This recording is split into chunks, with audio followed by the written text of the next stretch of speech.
Mas olha só, pessoal, que dicas sensacionais vocês estão recebendo aqui, porque a gente abriu a entrevista para falar do baralho, né? E aí o baralho fala de um assunto que muita gente não conhece ainda, porque isso você não vai ouvir na faculdade, tá bom? Aliás, dá um rápido lembrete aqui para quem está estudando psicologia, você graduando, né, de psico, tem 50% de desconto no site da Sinopsis para comprar o baralho da evitação alimentar, que está ali o QR Code, ou qualquer outro produto da editora. Né? É a nossa maneira de estimular aos estudantes que, infelizmente, não conseguem mais receber o conhecimento necessário nos bancos universitários, que as faculdades, nenhuma faculdade está entregando o que tem que entregar no Brasil, e a psicologia não seria diferente, até porque a psicologia evoluiu muito nos últimos 20, 30 anos, né? E faculdade nenhuma acompanha essa evolução. Então, para você que está estudando psico, né? Um lembrete, né? Você tem que estudar hoje, vai sair da faculdade, vai continuar estudando, mas enquanto você estiver aí no banco universitário, aproveita e compra com 50% de desconto, que é uma molezinha que só a gente dá, né? Não funciona para pós também, não? Para estudante de pós, não? Você fez a pergunta que não quer calar. Quando eu faço as lives, todo mundo pergunta isso, e aí eu dou a mesma resposta, Cacau. Você, minha colega não, porque eu não sou psicóloga, né? Mas minha distinta psicóloga formada, que está estudando um pós, já investindo um valor significativo para se qualificar, né? Você já tem receita para... Eu estou pensando aqui, nós aqui estamos pensando naquele coitado que está lá ralando, às vezes trabalhando metade do expediente, então para eles é que a gente faz. Para você que já é formada e faz pós, a gente faz promoção toda hora, faz 30 off, até 40 off. Às vezes a gente está fazendo uma live dando 40% de desconto e tem gente, mas vocês não dão nada para quem não é? Não, pô, estamos dando 40% para você, não tá bom? Tá bom, Cacau? Mas quem é estudante tem que aproveitar, porque um desconto desse na minha época não tinha, não, viu? Então tem que aproveitar. Eu não sabia dessa condição. Vou falar para a minha estagiária, né? Porque eu acho que assim é uma super oportunidade quem está aqui assistindo. Eu nunca tive um desconto de 50% por ser estudante, então eu acho que isso é uma ação muito legal que vocês estão fazendo. Parabéns. Só tinha no cinema, né? Sim. Cinema por 50%. Não, agora falando sério, tá, pessoal? Foi a maneira que a gente viu de dar acesso aos livros para os estudantes, entendeu? Porque eles não têm, não adianta, não tem como, né? Tem que pagar a faculdade, muitas vezes já pagam com dificuldade, então, sabe, a gente tem que fazer para ajudar, não adianta. Parabéns. Não adianta você ter empresa só, você também tem que fazer parte do processo de alguma forma, né? Mas vamos seguir aqui, que o pessoal não está aqui para ouvir essa coisa, a não ser os estudantes de psico que adoraram a novidade, mas se você não é estudante de psico, nos ajude a divulgar isso, né? Muitos não conhecem mesmo, assim como a Cacau acabou de mencionar, tá bom?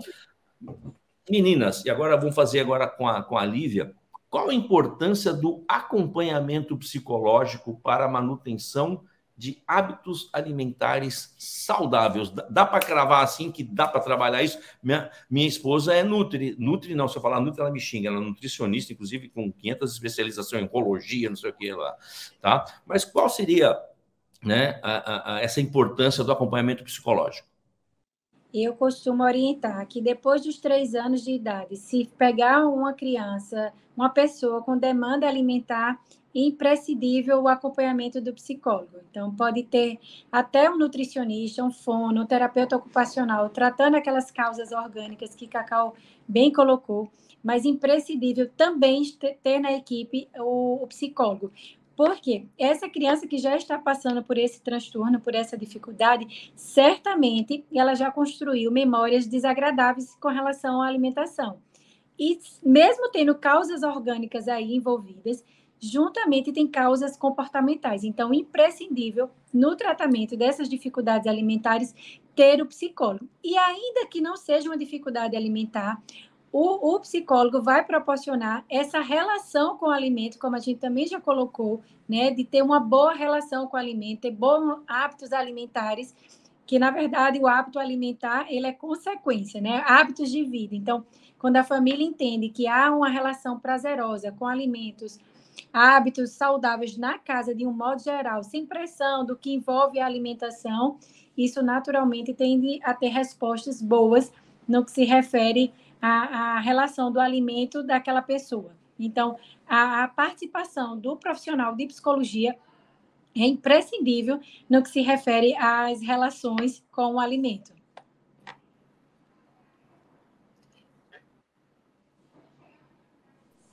Cacau? Sim, corroborando com isso que a Lívia está falando, né? Eu acho que a nossa posição, né, enquanto profissionais de psicologia, nós somos educadores também, né? Quando a gente trabalha com a infância, nós nos tornamos tão educadores quanto aqueles professores que estão lá na escola, né? Então, acho que é nossa função também estimular sempre essas questões de alimentação saudável, principalmente que nós trabalhamos, né, muito focado com alimentação, seja, no meu caso, eu trabalho com todos os transtornos alimentares, né, Lívia, que é muito mais focada só no TARI, né, Lívia, e nas dificuldades alimentares. Mas, de certa forma, acho que o baralho, ele ajuda muito nessa questão preventiva. Como eu tinha falado antes, essas cartinhas variadas que nós temos, ela possibilita não só tratar o TARI, mas trazer várias demandas de cunho alimentar para o setting terapêutico. Então, eu nunca tinha visto nenhum material tão completo com a quantidade de cartinhas de alimentos como o nosso, né? E eu me lembro que quando a gente falou com o Ricardo falei, é muita carta. Ele, não, me mande o baralho do jeito ideal de publicação. Se depois não der, a gente corta, porque eu tinha pensado em reduzir, porque eu achei que não ia ser possível fazer com tanta cartinha. Ele falou, não, vamos fazer da melhor versão que vocês pensarem aí. A gente não vai economizar em carta, né? Porque eu fiquei com medo da quantidade de carta, né, Lívia, que a gente queria colocar no baralho. E essa variedade realmente ficou muito boa, né? E é isso que faz o diferencial, né? Proporcionar várias formas de ser trabalhada, não a título só de intervenções de tratamento a partir do problema já instalado, mas como forma preventiva realmente. Se a gente for pensar, né, as cartas de reestruturação cognitiva são totalmente focadas em TARI, né, os pensamentos distorcidos, a reestruturação. Mas quando a gente olha o material, é um material que a gente consegue utilizar em qualquer demanda alimentar, seja anorexia, bulimia, claro, com as devidas adaptações, né, porque ele foi feito para o TARI, mas as cartas dele, a gente tem no conhecimento em relação ao tratamento de outras demandas, é totalmente possível de adaptação.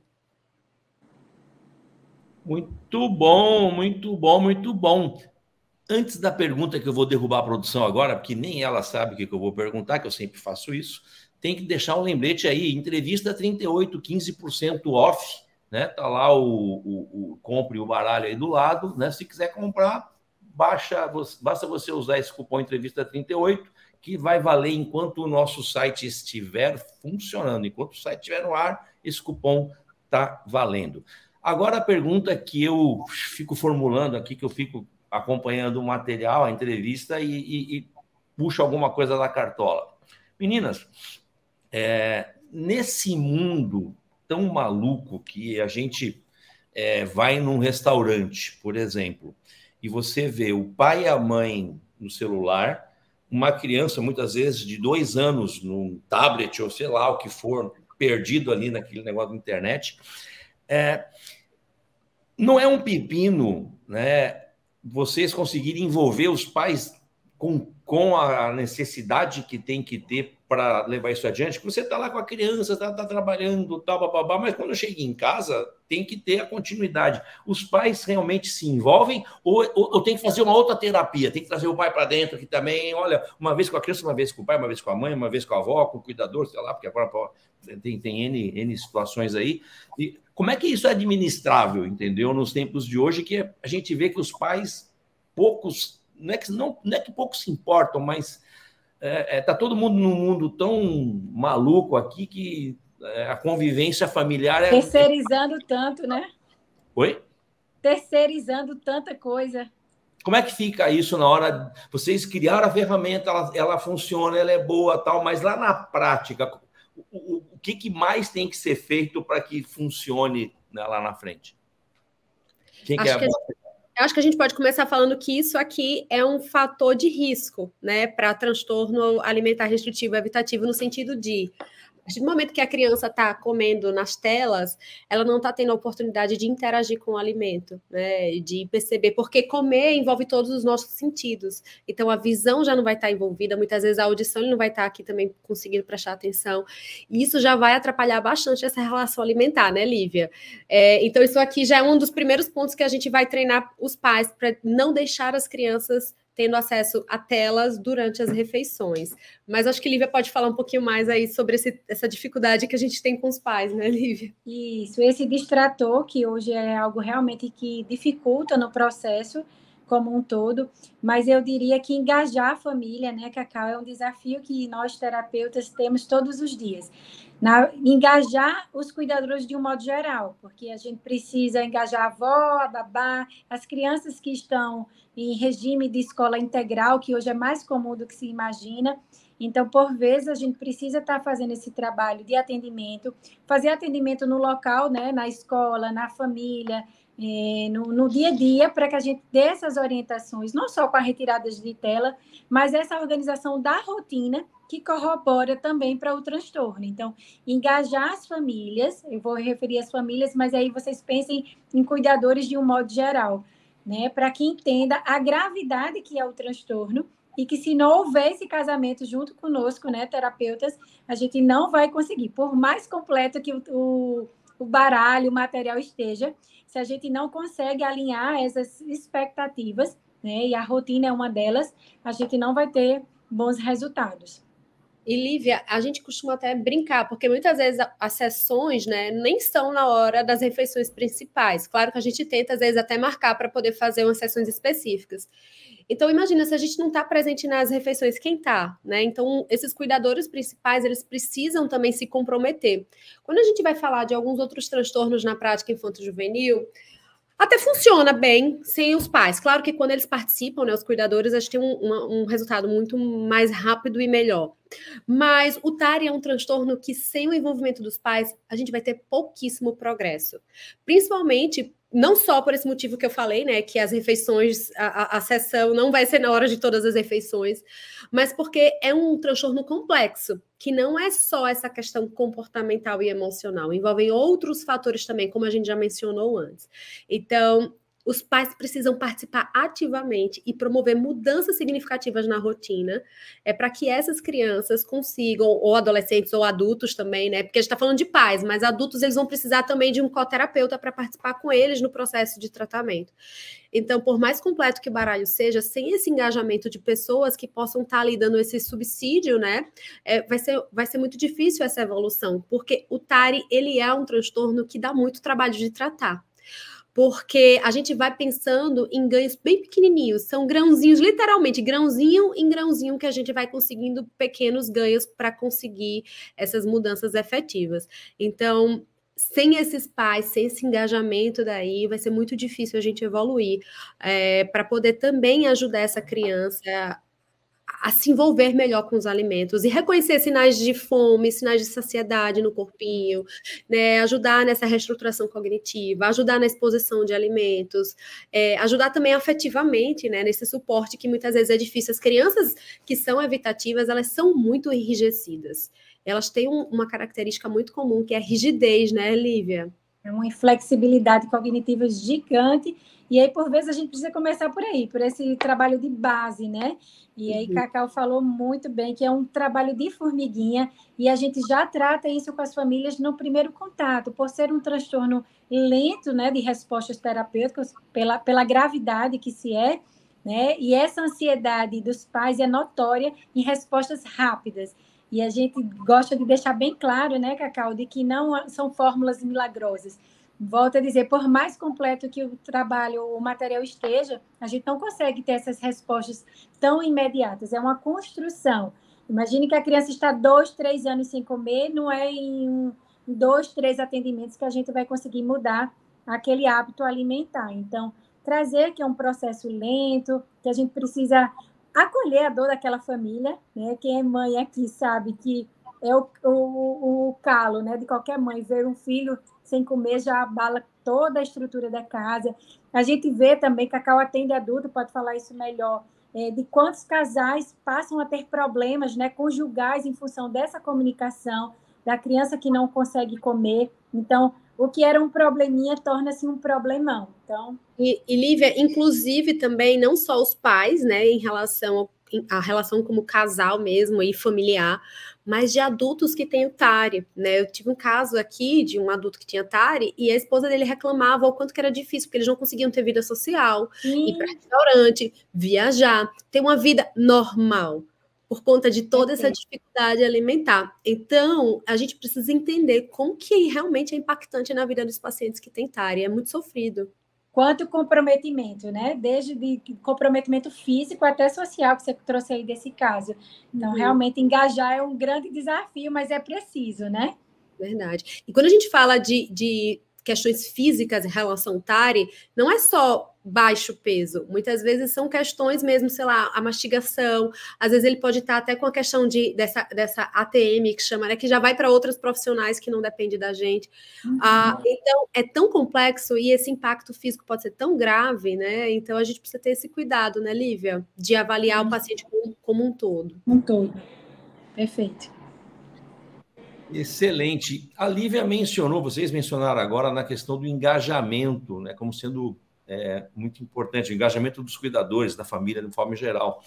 A minha próxima pergunta tem a ver com isso, então talvez vocês já tenham respondido, ou a gente pode dar uma complementadinha no final da pergunta aqui.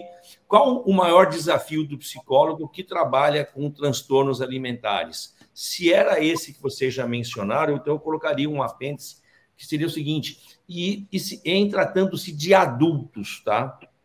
O que poderia ser? Se com criança o maior desafio seria o engajamento dos pais, pelo que eu entendi, se não é o maior, é um grande, né? Fica essas duas questões. Então, qual o maior desafio, né, com criança e com adultos também? Ricardo, eu queria até fazer um adendo aí nessa sua pergunta, porque os transtornos alimentares, né, quando a gente falava, se pensava logo em anorexia e bulimia e meio que anulava os outros, como o TARI, por exemplo. E o TARI, ele tem características muito diferentes dos outros, então os desafios no TARI muito provavelmente são diferentes dos desafios ao tratar a anorexia e bulimia. Então, no meu ponto de vista, o maior desafio no TARI, além do engajamento dos pais e dessa mudança da rotina, é trabalhar com a rigidez dos pacientes. Não sei para você, Lívia. Eu acredito que essa rigidez, essa inflexibilidade cognitiva é o ponto de partida, é algo que eu venho defendendo muito. Esse reconhecimento das emoções, né? O distrator que a gente falava do celular, a gente fala em criança, mas a gente sabe que tem adultos que na hora da refeição não estão conectados com a comida, né? Estão lá no almoço, estão mexendo no celular, vendo alguma coisa e deixa de se perceber, de se perceber o que é gatilho, o que o leva a ficar inseguro, sinais do corpo enquanto estão ansiosos, né? Diante daquela dificuldade de expor um alimento. Porque adultos, né, que não fazem a birra que a criança normalmente faz, né? Ela exclui, ela tem aversão de outras formas, até mesmo sensorial. Tem pessoas, eu conheço adultos que não conseguem estar no ambiente social, né, numa mesa, quando uma outra pessoa está comendo um alimento que para ele é muito desconfortável, né? Então, eu acho que vai muito, não só por essa mudança de rotina, mas essa desregulação emocional. Eu acho que é algo também bem importante. Eu digo que, se não tratado, pegando fora do TARI, né, pensando numa compulsão alimentar, que eu estou com raiva, eu vou comer. Eu estou triste, eu vou comer. Né? E se lá na frente pode ser o uso de uma substância, pode ser uma compra. Então, quando a gente faz esse trabalho de base, de autorregulação, de flexibilidade cognitiva, de dar essa possibilidade de resolução de problemas, habilidades sociais é algo que a gente também trabalha muito, né, Cacau, em conjunto aí com esses transtornos, resolução de problemas, autonomia, para eu mesma preparar o meu alimento, já é um desafio muito grande para aqueles que têm desconforto, né, bem por aí. E às vezes os pacientes que têm TARI, né, eles podem ter dificuldades mesmo em dar conta de comer, de mastigar, de triturar o alimento. Então, é muito complexo essa mudança alimentar. Eu vou comentar de um caso que eu atendi uma vez, né, de uma adulta que tinha tomado mamadeira até os 9 anos de idade. Ela nunca tinha ingerido um alimento sólido. Então, ela veio para mim para tratar outras questões, achando que ela tinha outra questão alimentar, foi encaminhada pelo Nutri. E, na grande verdade, ela tinha o TARI. E ela nunca imaginou na vida que tinha, né? Então, ela tinha uma seletividade alimentar absurda e ela tinha um pacote aí de questões orgânicas que já tinham se tornado, já tinha ido para o corpo, não era mais essa questão só emocional e comportamental. E foi um grande desafio, né? Então, por que essa pessoa chegou a tomar mamadeira até 10 anos de idade? Era conveniente para quem, né? Então, também entra essa ideia de psicoeducação dos pais, né? Dessa construção aí. Então, pode ser muito sofrido ter TARI, né? E qualquer outro transtorno alimentar. O TARI também, ele traz sofrimento tanto quanto os outros, né, Lívia? Ah, sim, há um sofrimento psíquico muito grande. Na verdade, quando a gente recebe esse paciente, ele já vem muito fragilizado, muito vulnerável. Até é importante, já vou fazer uma outra fala, que eu nem sei se a gente ainda vai falar sobre isso, de profissionais que não são capacitados, Cacau, né? E ficam passando de mão em mão de profissionais, o que vai deixando mais fragilizados, mais vulneráveis. E aí, quando a gente recebe esse paciente, além de tentativas, né, desastrosas, o que contribui ainda mais para essa desesperança quanto a um bom prognóstico. Até porque profissionais desatualizados acabam passando informações errôneas para as famílias, né? Vários pais a gente recebe, né, Lívia, que alguns pediatras já falaram, se ele tiver com fome, deixa ele ficar com fome que uma hora vai vir a fome, e não é bem assim, né? Então a gente precisa ter cuidado, até porque muitos profissionais desinformados, né, que não sabem muito bem como lidar com essas situações. Práticas super agressivas que foram utilizadas lá atrás e que já foi derrubado muito por terra, né? Aquela ideia de que casa que tem comida, criança não morre de fome. A gente sabe que o transtorno vai além do eu querer comer. Há uma dor muito grande, não só física, como o Cacá falou. Às vezes dói para deglutir. Às vezes eu não tenho uma habilidade motora suficiente, o que faz eu desistir. A criança é muito obstruída nasal, com crises de rinite, adenoide, dá conta de respirar e mastigar. É muita coisa, e eu desisto. Há um estufamento no abdômen, porque dói, eu estou com a demanda gástrica. Então, eu também desisto de comer e fica quem nasceu primeiro, o ovo ou a galinha. Então, por isso a importância da gente conhecer tudo isso aí, né, que contribui para o transtorno. Oi, gostou desse vídeo? Aqui e aqui existem mais 2 links para você continuar assistindo um excelente material sobre psicologia. E aqui embaixo, um cupom de desconto para você comprar em nosso site. Tchau!